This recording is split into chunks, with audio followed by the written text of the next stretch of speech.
biarpun 2 rakaat tamamun sempurna, ghairu qasrin tidak kurang, ala lisani Muhammadin sesuai lesannya Nabi Muhammad Sallallahu Alaihi Wasallam, berdasarkan sabda Nabi.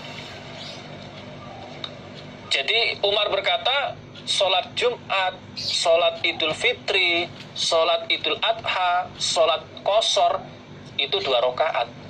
Meskipun 2 rakaat itu sempurna, tidak kurang. Itu artinya pahalanya ya sama seperti sholat 4 rakaat Qashar yang awalnya 4 rakaat jadi 2 rakaat, itu sama pahalanya, sempurna, tidak kurang. Ini berdasarkan sabda Nabi Sallallahu Alaihi Wasallam. Dari hadis ini menunjukkan bahwa berapa rakaat sholat Jumat? Jawabannya adalah 2 rakaat.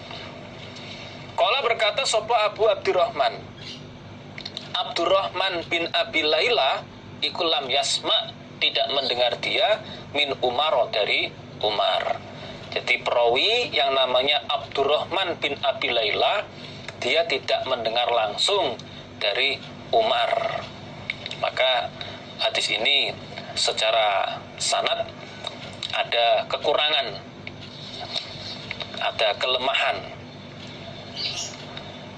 Namun secara matan ini sahih, karena prakteknya memang begitu.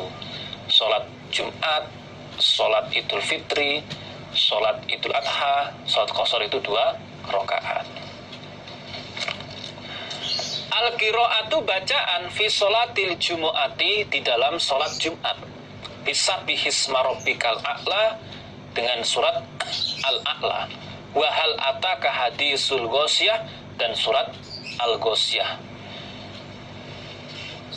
Berikut ini menjelaskan tentang sunnahnya sholat Jumatan itu. Rakaat pertama membaca surat Al-A'la, rakaat kedua membaca surat Al-Ghasyiyah. Akhbarana Muhammad ibnu Abdil A'la, qala berkata siapa Muhammad, hadatsana Khalidun an Su'bah, qala berkata siapa Su'bah, akhbarani Ma'badu ibnu Khalidin an Zaid ibni Uqbah an Samurah, qala berkata siapa Samurah, karena telah ada sapa Rasulullah sallallahu alaihi wasallam iku yaqra'u, membaca siapa Rasul, fi sholatil jumu'ah, di dalam sholat Jumat, mengimami sholat Jumat, bisabihisma rabbikal a'la, pada surat Al-A'la, wa hal ataka hadisul ghasyiyah, dan surat Al-Ghasyiyah. Jadi sunnahnya membaca surat Al-A'la rakaat pertama, rakaat kedua membaca surat Al-Ghasyiyah. Umpama membaca surat yang lain, ya nggak apa-apa.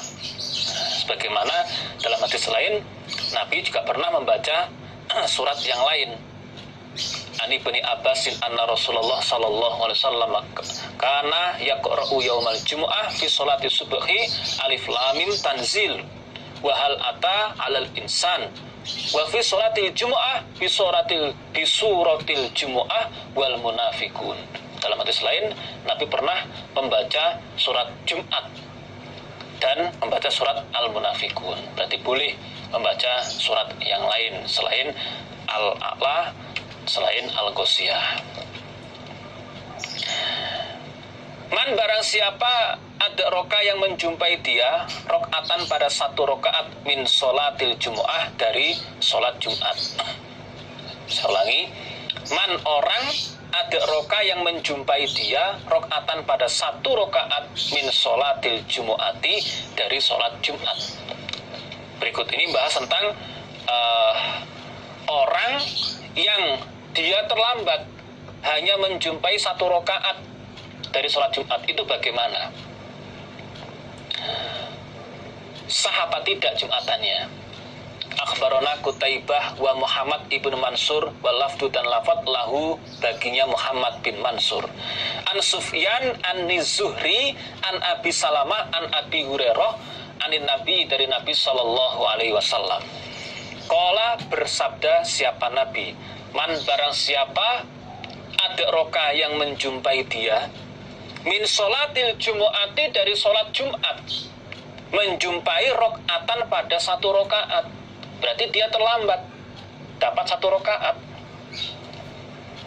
Faqad adraka, maka sungguh telah menjumpai dia, maksudnya menjumpai Jumatan, artinya sah Jumatannya. Ya tinggal membayar satu rokaat karena dia terlambat satu rokaat. Kalau di dalam riwayat lain, waman adrokahum julusan sholat duhron arba'an, kalau menjumpai sholat Jumat itu sudah imamnya tasyahud, ya sudah tahiyat akhir, ya maka dia supaya sholat duhur 4 rakaat. Maka supaya kita selalu berusaha untuk tidak terlambat. Kalau bisa datang itu ya sebelum khatib memulai khutbahnya. Syukur-syukur datang di awal sehingga mendapatkan pahala keutamaan Jumatan. Qad tamma, sungguh telah tamat, katam opo kitabus sholati, catatan tentang sholat, min sunanin Nasai, yang sumbernya dari kitab Sunan Nasai. Alhamdulillah, khatam kitabus sholah yang sumbernya dari kitab Sunan Nasai. Kitab Sunan Nasai itu adalah dulu namanya Kitab Al-Mujtaba. Kitab Al-Mujtaba. Kemudian terkenal dengan nama Kitab Sunan As-Sugro, atau yang lebih familiar disebut dengan Sunan Nasai. Karyanya Imam Nasai. Nah, kedudukan Kitab Sunan Nasai ini merupakan salah satu dari 6 kitab atau dari Kutubus Sittah yang dianggap oleh para ulama berada di urutan ketiga setelah Bukhari, kitab Sahih Bukhari, kitab Sahih Muslim, kemudian kitab Sunan Nasai.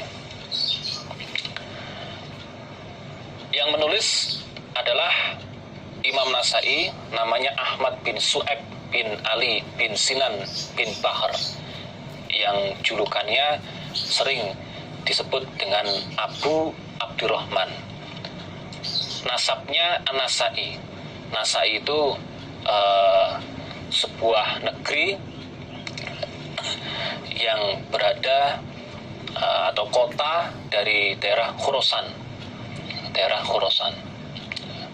Banyak sekali pensarah kitab Sunan Nasai, termasuk yang ada di meja ini. Ini adalah Dakhirah Al-Uqba fi Syarhi Mujtaba, sarahnya kitab Sunan Nasai. Jadi ada sumber yang bisa dipertanggungjawabkan. Alhamdulillah, jazakumullahu khairan, bapak-bapak, ibu-ibu, adik-adik semuanya. Itulah yang bisa kami sampaikan. Jika ada kesalahan, kami mohon maaf yang sebesar-besarnya. Akhirul kalam, wassalamualaikum warahmatullahi wabarakatuh.